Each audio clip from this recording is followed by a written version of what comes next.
Welcome friends, mid day meal সংক্রান্ত একটি গুরুত্বপূর্ণ আপডেট। পড়ুয়া পিছু উপাদান খরচ বাড়ালো কেন্দ্র। মূল্যবৃদ্ধি যে হচ্ছে তা মেনে নিতে বাধ্য হচ্ছে কেন্দ্র। ফলে মিড ডে মিল কর্মসূচিতে স্কুল পড়ুয়াদের পাতে পুষ্টিকর খাবার তুলে দিতে স্কুল পড়ুয়া পিছু দৈনিক ম্যাটেরিয়াল কস্ট বাড়ানো হলো। 2025-26 আর্থিক বছরে মোদী সরকারকে এর জন্য বাড়তি গুনতে হবে প্রায় 954 কোটি টাকা।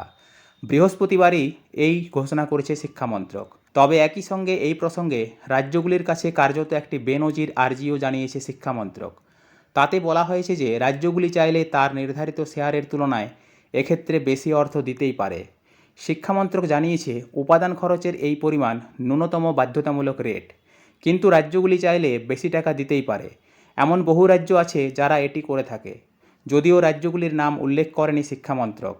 তারা জানিয়েছে মিড ডে মিলের বর্ধিত উপাদান খরচের পরিমাণ কার্যকর হবে আগামী 1 মে থেকে। বর্ধিত খরচের পরিমাণ কত হচ্ছে শিক্ষামন্ত্রক জানিয়েছে, বালভাটিকার জন্য পড়ুয়া পিছু দৈনিক মিড ডে মিলের উপাদান খরচের পরিমাণ ছিল 6 টাকা 19 পয়সা, তা 59 পয়সা বাড়িয়ে করা হচ্ছে 6 টাকা 78 পয়সা। প্রাথমিকেও এর পরিমাণ ছিল 6 টাকা 19 পয়সা, এক্ষেত্রেও উপাদান খরচ বাড়ানো হয়েছে 59 পয়সা। উচ্চ প্রাথমিকের ক্ষেত্রে স্কুল পড়ুয়া পিছু দৈনিক মিড ডে মিলের উপাদান খরচ ছিল 9 টাকা 29 পয়সা, তা 88 পয়সা বৃদ্ধি করা হয়েছে। নতুন পরিমাণ হচ্ছে 10 টাকা 17 পয়সা। শিক্ষামন্ত্রক জানিয়েছে বৃদ্ধির হার প্রায় 9.5%। ছাত্রছাত্রী পিছু প্রতি মিলের জন্য বালভাটিকা এবং প্রাথমিক স্তরে শস্য কেনা হয় 20 গ্রাম এবং উচ্চ প্রাথমিকে 30 গ্রাম। সবজির পরিমাণ বালভাটিকা এবং প্রাথমিকে 50 গ্রাম ও উচ্চ প্রাথমিকে 75 গ্রাম। তেল 5 গ্রাম এবং 7.5 গ্রাম।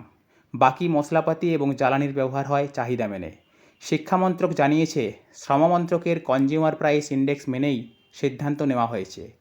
ফ্রেন্ডস, এই ছিল একটি আপডেট, আমি আপনাদের সাথে শেয়ার করলাম। ধন্যবাদ।